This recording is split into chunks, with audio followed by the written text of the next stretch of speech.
Olá, olá a todas e todas! Aqui quem fala sou eu, Joab Barbosa, âncora deste projeto da OPAE, e nós estamos no 4º episódio da nossa 2ª temporada. Pois é, e para quem tá chegando agora, a OPAE está em todas as redes sociais, todas elas, Face, Instagram, Spotify, Twitter e por aí vai. Não deixem de nos seguir, nos encontramos por lá!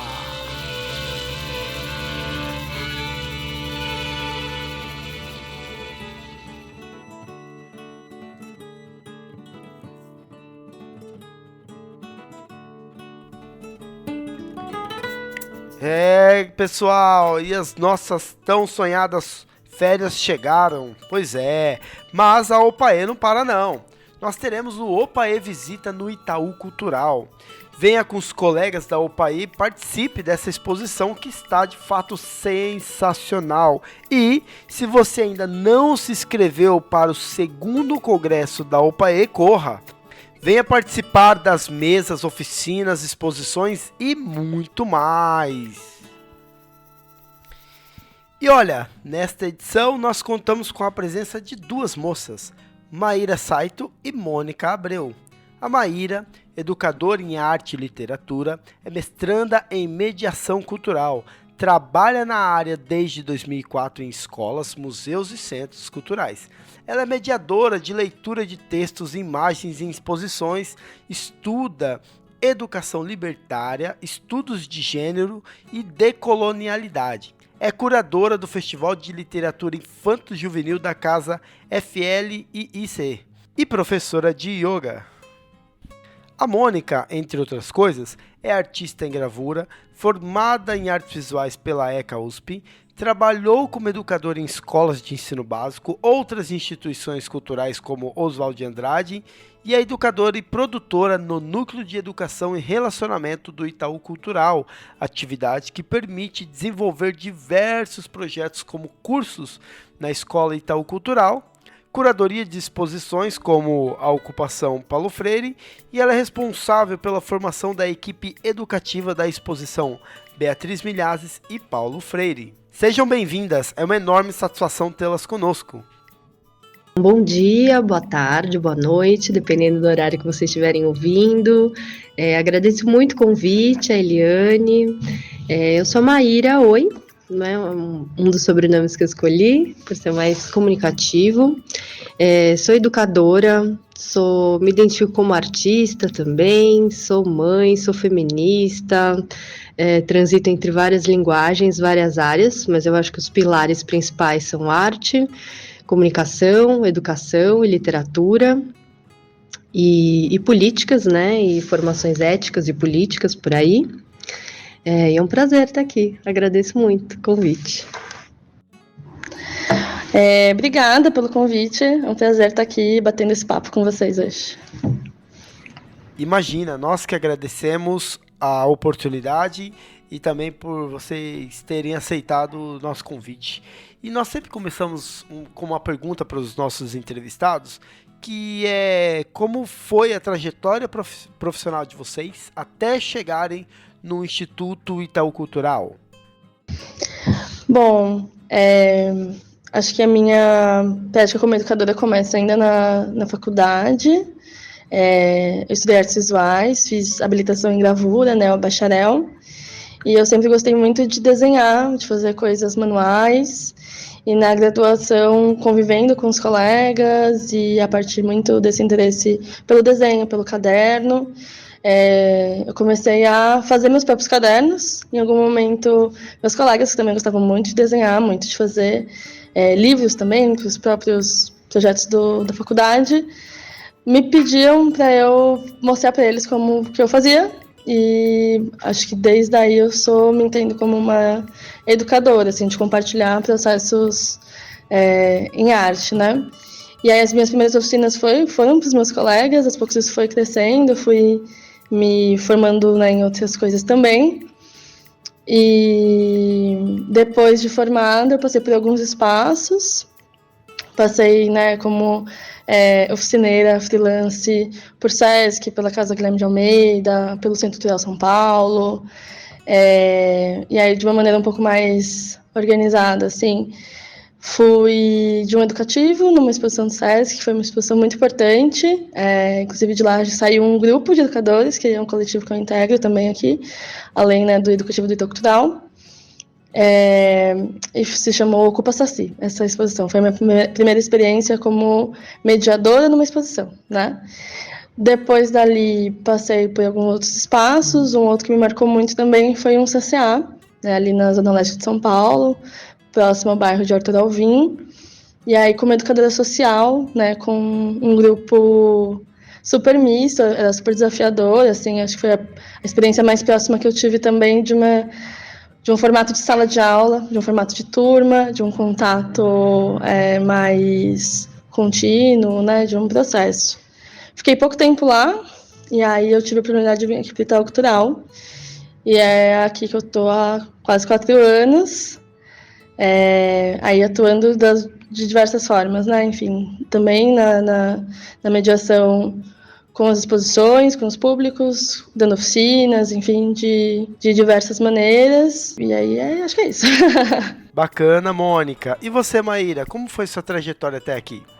Olha, a minha trajetória, eu identifico, assim, o começo, a gênese, desde a escola, na verdade, porque eu sempre fui uma aluna muito interessada em artes, das que iam atrás dos professores, procuravam no intervalo para conversar, entrava na sala dos professores, arrumava umas caronas para pegar com eles, para esticar a conversa, fazia projetos extracurriculares, assim, quando tinha grupo de performance, ou alguma proposta de montar uma instalação, né, eu tive o privilégio de estar numa escola que dava ênfase em artes. Então, logo cedo eu tive identificação com isso, com essa área, me envolvia em tudo que aparecia, então sempre soube, na verdade, que eu queria trabalhar com isso. Embora minha família não tinha, né, o hábito de frequentar museus, espetáculos e coisas assim, mas eu, pela escola, acho que a escola foi uma grande preceptora para mim, desse universo todo, foi logo quando eu entrei em contato, tive certeza que eu queria trabalhar com isso. Então, logo que eu terminei a escola, eu entrei no curso de artes visuais da Belas Artes, fiz um pouquinho lá, depois fui para a USP fazer letras, daí me graduei ali, e na USP, pelo formato que ela tem, assim, muito flexível, eu fiquei passeando, né, então eu fiz muitas matérias na artes plásticas, no cinema, na antropologia, então eu fui cuidando de fazer uma formação aberta, assim, com os assuntos que estavam me interessando, que eu via que se relacionavam, né, fui fazer licenciatura lá na Faculdade de Educação também.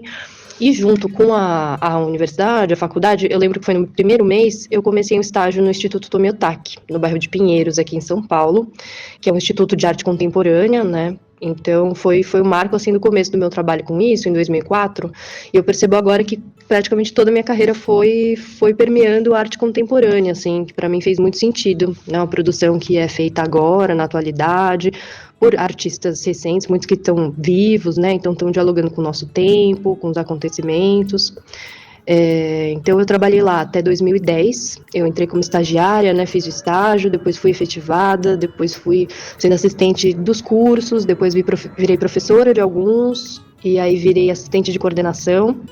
Então, nesse tempo, eu pude ir experimentando várias funções ali dentro, foi ótimo, foi uma grande escola para mim.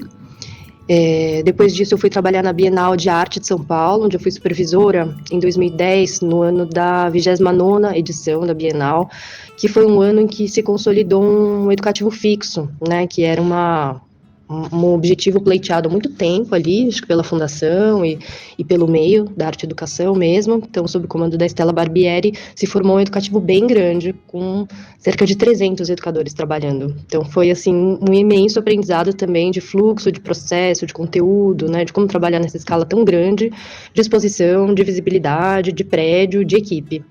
Então, éramos uns 24 supervisores, assim, para organizar esse corpo coletivo dos 300. Era uma loucura, mas foi super divertido. E depois de passar por essas experiências, acho que grandiosas, que me deram muita base, mas eu fiquei com muita vontade de experimentar educativos pequenos também, equipes onde elas fossem contínuas, né, equipes fixas, onde a gente pudesse cuidadosamente desenvolvendo trabalhos de formação, né, de acompanhamento no dia a dia. Então, eu fui coordenar o educativo do Espaço de Leitura, que era um projeto do Fundo Social de Solidariedade de São Paulo, lá no Parque da Água Branca, que era um projeto de incentivo à leitura, muito lindo, uma espécie de uma biblioteca ao ar livre, onde as pessoas podiam retirar os livros, ler ali na sombra das árvores, muito gostoso.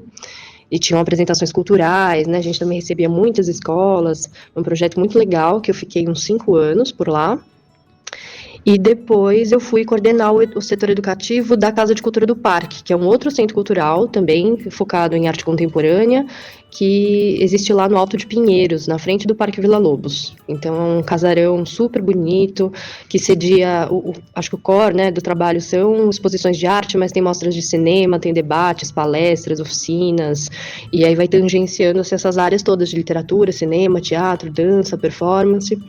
Então, fiquei lá por um tempo, montando o setor educativo, também atendendo escolas, fazendo oficinas, projetos, né, montamos biblioteca, fizemos algumas coisas lá. E depois eu vim para cá, para o Instituto, para o Itaú Cultural. E eu acho interessante falar que nesse trajeto, né, eu fui citando instituições de exposições, sobretudo, mas eu sempre senti a necessidade, assim, a vontade de também participar do cotidiano escolar, já que sempre nos educativos, né, o grande fluxo do nosso atendimento são escolas, eu ficava com muita vontade de saber como é que era antes das visitas, depois das visitas, o que reverberava as conversas que a gente tinha nas exposições, né, e acompanhar os processos do dia a dia mesmo dos grupos, das crianças. Então, concomitante à passagem nessas instituições, eu fui passando por algumas escolas.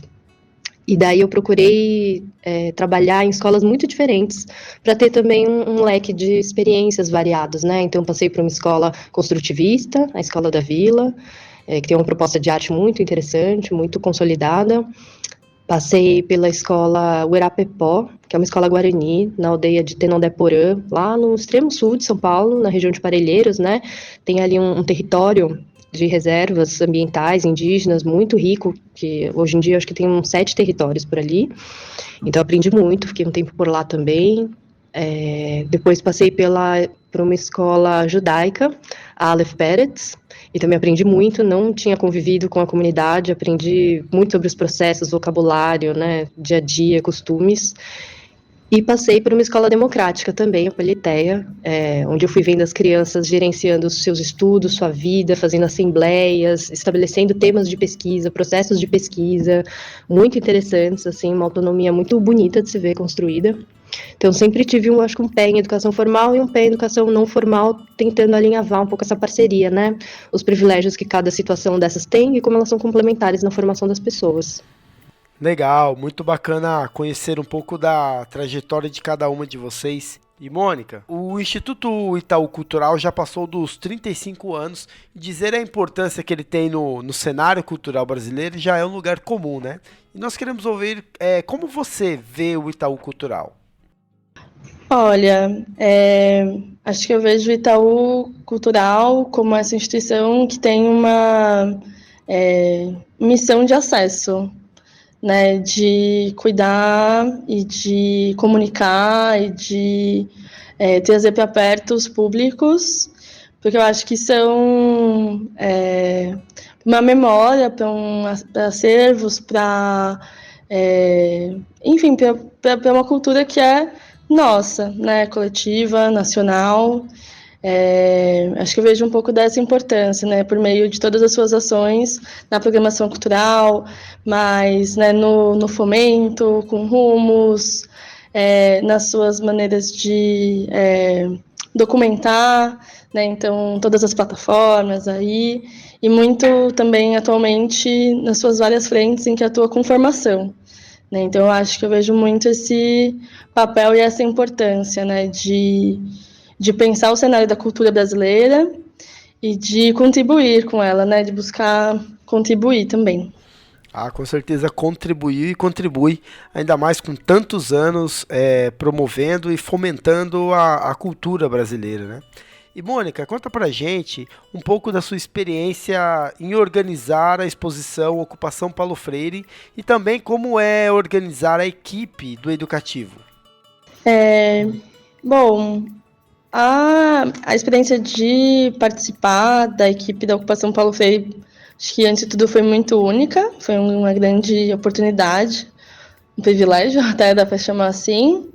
Então, né, eu mencionei as ocupações, elas são essas exposições cujo intuito é principalmente fazer uma homenagem. Então, no caso dessa, quem esteve à frente dessa pesquisa foi as áreas de, né, naquele momento, do educativo e do audiovisual, então é uma equipe mista de pesquisadores e produtores. E aí, assim como acontece com a maior parte das ocupações, a gente tenta o máximo possível mergulhar na vida da pessoa. Então, uma das coisas mais ricas assim que eu vivi foi estar nos acervos, né, do Paulo Freire.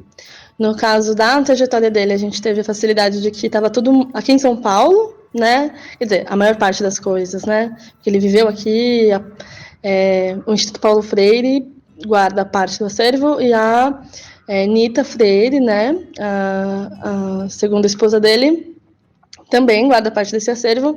Então a gente visitou esses lugares e esse processo é basicamente a gente descobrir o que existe, se maravilhar muito, fazer uma escolha muito dura de o que fica de fora, né?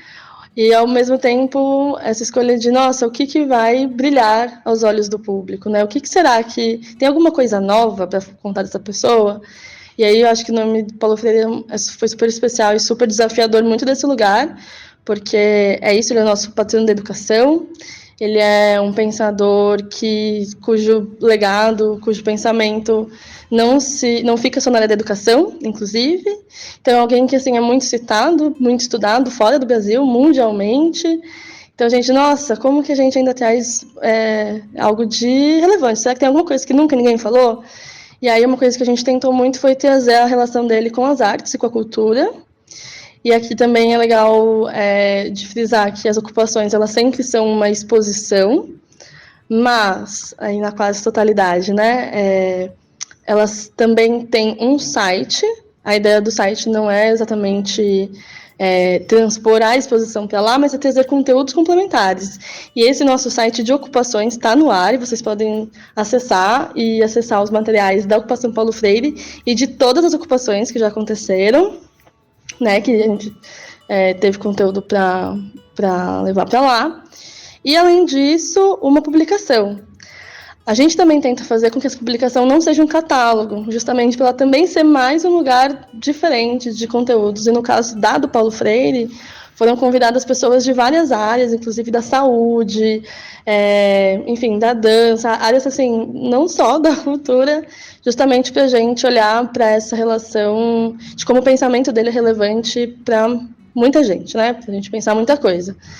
E essa publicação também está disponível, ela, inclusive, porque é do Paulo Freire, e a gente sabe que ele é muito acessado por aí. Essa publicação está em português, em inglês, espanhol, e também, nesse caso, a gente fez ela acessível em Libras, né? Então, aí, também pensando na questão da acessibilidade, que é um eixo muito forte, né, do trabalho do Itaú Cultural. E aí, então, assim, eu tive a oportunidade de fazer parte da curadoria, então, dessa escolha, né, de eleger os temas, de pensar qual que é o funcionamento da ocupação, mas então, o que fica onde, como a gente agrupa. E aí também tive o desafio de aproximar meus colegas, então eu integro uma equipe, né, de educadores, a gente se divide nos projetos. Uma coisa importante também de dizer, não são todas as exposições que nós somos curadores, essa foi uma oportunidade aí bastante ímpar, de vez em quando que a gente consegue. E aí, nesse caso, foi muito legal, assim, porque como eu participei desde o começo, eu conhecia muito tudo que estava na exposição, né? Então, a gente pensa essa função de alguém que coordena, ajuda um pouco nessa aproximação dos educadores dos materiais das exposições, né? Para estudar, para fazer essa formação. E foi isso, acho que uma oportunidade incrível, única, que eu vou levar, assim, para sempre. Legal. E em relação à equipe do educativo? Bom, então a gente tem uma programação anual de exposições, né, que é definida aí com alguma antecedência, e a gente assim que toma contato com essa programação, então que artistas, né, que pensadores, enfim, vão ser homenageados, que recortes, né, que, enfim, que exposições mesmo vão ter. A gente se divide, né, nessas exposições, num formato um pouco de facilitadores, assim. Então, às vezes são duplas, às vezes são trios, e a gente tenta, ao máximo, conhecer a exposição antes, com a maior antecedência possível. Então, participar de encontros com a curadoria, quando é possível, integrar e acompanhar o processo de construção dos recursos de acessibilidade.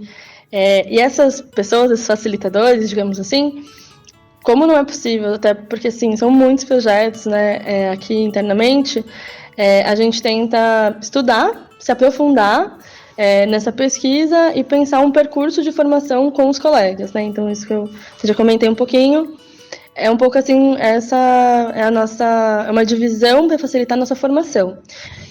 Aí o formato dessa formação depende um pouco, a gente faz leituras e debates, sempre que possível a gente traz convidados, então é o curador, é um artista, é um pesquisador que ajuda na construção, sempre que possível também a gente passa por experiências práticas, porque a partir dessa formação a gente tenta construir um repertório básico para que cada educador possa desenvolver as ações que a gente desenvolve com os públicos, né? Então, tem as visitas agendadas, que são, né, com escolas, principalmente, que são o nosso carro-chefe.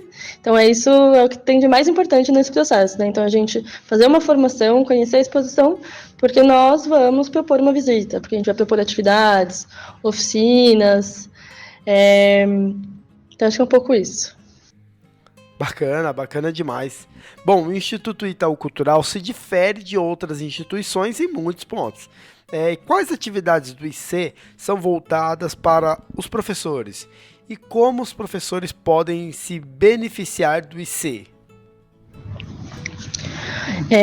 Olha, são várias coisas, talvez alguma coisa fique de fora aqui também, mas acho que a primeira é isso que eu mencionei das visitas, né? Então, a gente pode receber esse professor, esse grupo, né, presencialmente aqui, para a gente fazer visitas, para a gente fazer oficinas. Mas existem alguns conteúdos pensados por algumas áreas especificamente, professores, então vou destacar aqui 2. O primeiro são os cursos da Escola Itaú Cultural, né, que eu já comentei, que é essa plataforma de formação à distância. A maior parte, né, dos cursos autoformativos, alguns deles pensados para educadores, mas, de modo geral, são cursos nos mais diversos temas da cultura, então é sempre legal para esse repertório, né?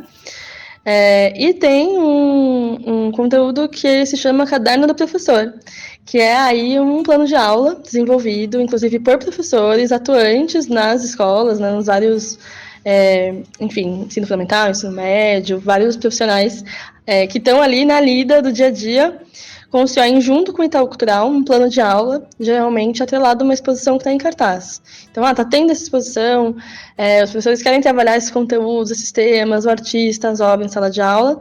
Então, é um material bastante desenvolvido para essa, né, assim, já mais específico para esse lugar. E aí, acho que, assim, de modo geral, acho que todas as nossas atividades são abertas, né? E tem uma do educativo que a gente tem feito também, que é um encontro com professores online, pensando também em quem não pode se deslocar até o Itaú Cultural. Então, potencialmente, pessoas, né, de todo o Brasil, de todo o mundo, pode acessar um pouquinho da exposição. E também, eventualmente, professores que possam vir a trazer seus grupos para visitarem, né? E é isso, acho que, de modo geral, assim, todo conteúdo pode ser aproveitado, né, por educadores. Muito legal. Então você, professora que nos escuta, já sabe, já está conhecendo um pouco das ações do Instituto Itaú Cultural voltado, né, para gente, para nós educadores. E um dos projetos também da OPAE é o OPAE Visita. E no mês de julho, os nossos associados irão visitar a exposição Além das Ruas. O que os professores podem esperar dessa exposição? É uma exposição muito interessante, porque ela traz essa linguagem, né, da arte de rua, da street art, do grafite, um pouco do picho, em várias amostras muito diferentes, para procurar abrir o panorama, né, sobre a diversidade dessa linguagem, desse meio. Então, convido a todos para virem conhecer e ver por meio de registros de ações na rua, por painéis pintados aqui mesmo na exposição. Tem publicações contando um pouco a história, né, e se focando em trabalhos de alguns artistas em especial. E além do que a exposição apresenta, convido fortemente para acompanhar a nossa programação de oficinas, que são abertas a público, gratuitas, e a gente está convidando várias artistas, algumas que participam da exposição e algumas outras colaboradoras que são muito ativas na cena, que estão em interlocução especialmente com a equipe educativa, para pensar nas propostas, nos materiais, nos encaminhamentos das conversas. Então, está uma programação muito rica, muito bacana, e vocês estão todos convidados. Opa, será um prazer e nós iremos. Inclusive você, professor e professora, eu reforço o convite. Nós teremos em julho o nosso Opaê Visita nessa exposição em que a professora comentou, Além das Ruas. Então, entre em contato conosco aí para que você possa, além de ter uma exposição, uma visita à exposição guiada, você estará conosco, né? Seus companheiros do dia a dia, professores de arte, nós nos encontraremos por lá. Maíra e Mônica, eu abro agora para vocês um espaço, finalizando já o nosso bate-papo, um espaço para as considerações finais de vocês e já agradecendo mais uma vez pela participação riquíssima de vocês. Bom, agradeço mais uma vez o convite. É sempre muito bom contar sobre as nossas funções, né, do ofício, as descobertas, as pesquisas, e ainda mais com o público que é de colegas, né? Acho que é uma interlocução importante para a gente trocar informações, perspectivas. Sempre é um prazer conversar dentro do nosso meio. Então fica aqui o agradecimento, o convite para vocês virem ver o trabalho que a gente desenvolve. Até mais. Bom, acho que eu quero agradecer mais uma vez o convite para bater esse papo e convido todo mundo a visitar o Itaú Cultural, né? A gente está aberto aí de terça a domingo, só fecha às segundas-feiras, conhecer a programação, aproveitar que ela é gratuita, né? Que é só chegar e venham nos visitar. É isso, obrigada. Nós que agradecemos pela participação de vocês, pelas informações.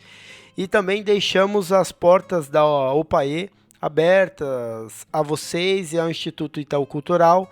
Quando quiserem divulgar algum trabalho, estaremos por aqui. Muito obrigado pela participação de vocês e até uma próxima! Muito bem, e agora vamos para o nosso momento musical!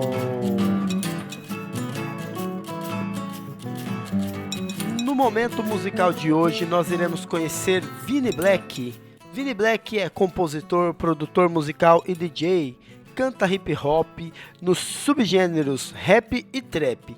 E hoje ele nos apresenta a composição Recomeço, que segundo o próprio músico, é uma composição que faz parte de uma história importante da sua vida.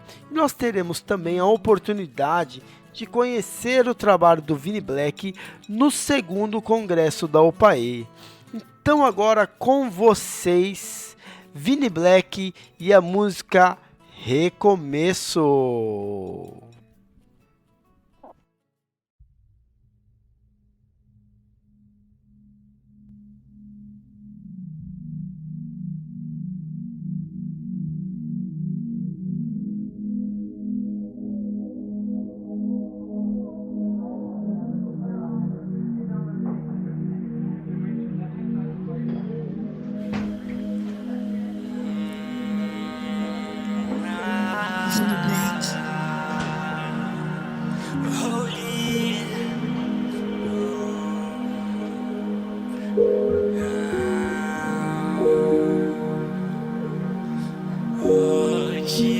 Dia após dia tentando ser melhor. Por onde eu ando sei que não estou só. A minha mente já espera o pior. O mundo gira mas não ao meu redor. E nada faz sentido, porém prossigo. Tenho fé que tudo vai melhorar. Tô no loop infinito, no labirinto, mas não desisto de sonhar. Tá difícil essa luta, mas eu tenho fé. Tua mão me segura quando eu vou cair. Eu sei que preciso permanecer em pé. Desse lugar escuro eu só quero sair. A batalha interna espiritual vai além do que conseguimos compreender. Então venha e ponha um ponto final, pois eu sei que tudo você pode fazer. Eu procurei em todo lugar a paz que eu preciso pra sorrir, mas só em ti eu pude encontrar. E depois que encontrei fui feliz, mas eu só sou feliz nesse lugar. Quando saio eu volto a chorar. Então não se distancie de mim, me amarre em ti pra eu não me soltar. Pois eu sei que contigo não temo perigo, pois tu me dá força pra vencer. Sozinho não consigo, mas estando comigo eu sinto que posso florescer. E nós vamos encerrando esse episódio por aqui. Quero agradecer a Maíra e a Mônica pela participação, também ao Instituto Itaú Cultural pelas informações. Quem quiser saber mais, nos encontre no Opaê Visita, será incrível e espero todos lá. Agradecer também ao Vini Black pelo som que ele nos mandou. E dizer que nós iremos conhecer mais do trabalho dele no 2º Congresso da Opaê. Bom, este episódio contou com a apresentação e músicas de Joab Barbosa, supervisão geral Fernando Catelan e roteiro de Eliane Andreoli. Um forte abraço a todos e até a próxima. Valeu! Não se distancie de mim, me amarre em ti pra eu não me soltar.